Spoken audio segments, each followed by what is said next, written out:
Vamos agora para um assunto sério, um problemaço que se repete no Rio de Janeiro. Hoje foi assustador. Preciso ressaltar para vocês que a situação já se resolveu, mas olha o que aconteceu na tarde de hoje no Rio de Janeiro.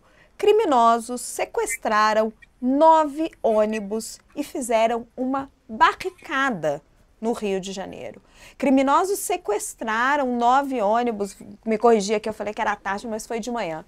Na manhã desta quarta-feira e usaram os coletivos como barricada na estrada do Itanhangá, na zona oeste do Rio. Os motoristas e passageiros foram liberados e não se feriram. A via foi interditada nos 2 sentidos. E esses vídeos que vocês estão vendo aí, que circulam nas redes sociais, mostram os ônibus atravessados na pista. A estrada do Itanhanguá dá acesso às comunidades de Muzema, Tijuquinha e Rio das Pedras. As linhas que passam ali para a região, em função disso, tiveram desvios de itinerários, etc. E essa situação ela perdurou por 2 horas dentro do Rio de Janeiro. 9 ônibus sequestrados para fazer barricada no meio da cidade entre as facções criminosas. A gente vai conversar agora, o Léo e eu, com, deixa eu só pegar o dado aqui direitinho, o Paulo Valente, que é porta-voz da Rio Ônibus, que é o sindicato das empresas de ônibus da cidade do Rio de Janeiro. Paulo, agradeço muito a sua presença aqui no All News. Eu queria que você contasse um pouco para nós como que isso aconteceu e o que isso significa para os trabalhadores que você representa, porque a gente viu que eles foram liberados pelo crime, mas a gente imagina o medo que eles sentiram. Boa noite, Raquel. Boa noite, Leonardo. Infelizmente, isso não é um fato que ocorreu apenas hoje. Isso ocorre aí diuturnamente na cidade do Rio de Janeiro. Só nos últimos 12 meses já foram 132 ônibus sequestrados para serem utilizados em barricadas, 97 esse ano.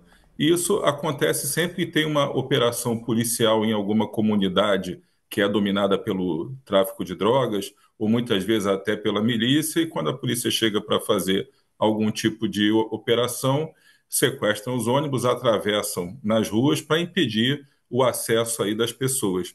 E com isso acabam prejudicando não só a comunidade local, mas toda a cidade, porque essas linhas de ônibus que passam por ali, elas fazem ligações bem importantes entre a Zona Oeste e a Zona Sul e bairros ali da Barra da Tijuca, para o Rio das Pedras, que o movimento é muito grande. Então, é um prejuízo muito grande para o usuário das linhas, para os rodoviários, mas principalmente para a economia e para a imagem da nossa cidade. Oi, 132 ônibus sequestrados. Não, desculpa, Léo, eu só fiquei um pouco chocada com a informação. Segue.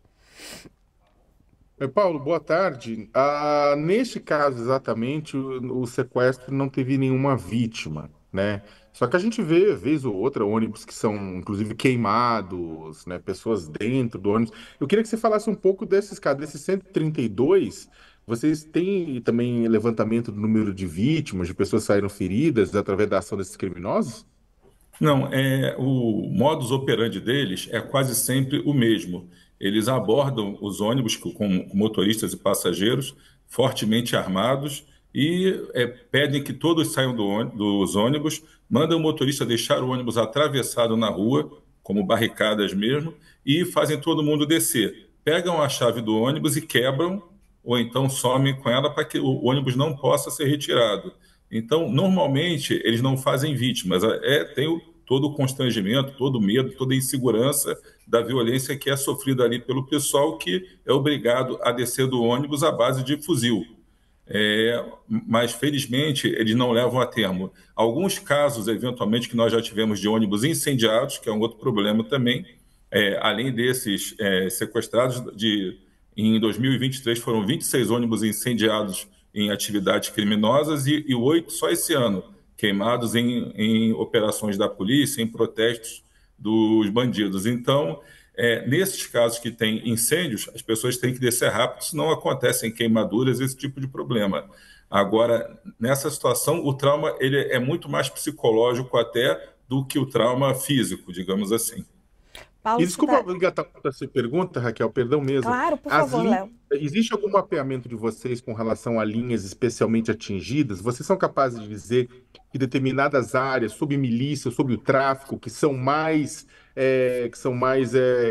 o modus operandi mais frequente? Quais são os Sim. bairros que são mais atingidos?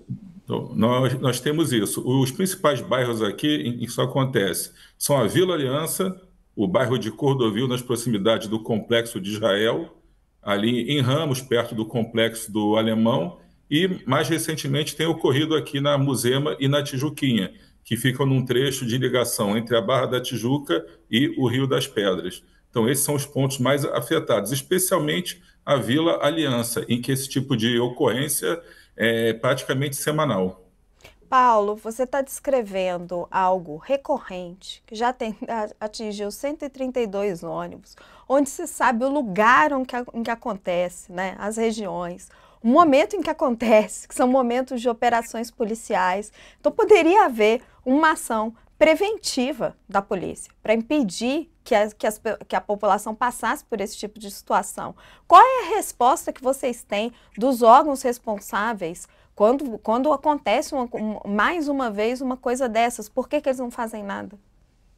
Sim, essas ocorrências todas que nós temos no ano passado, nesse ano e anteriormente também, nós comunicamos, são feitos os registros de ocorrência nas delegacias de cada região.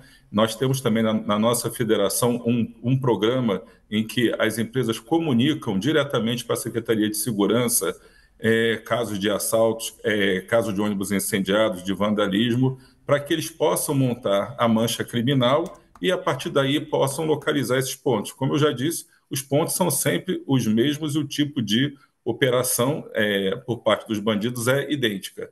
É, Nós entendemos que poderia, sim, ser feito não um aviso prévio para a empresa, olha, amanhã faremos uma operação em determinado bairro, porque não, né,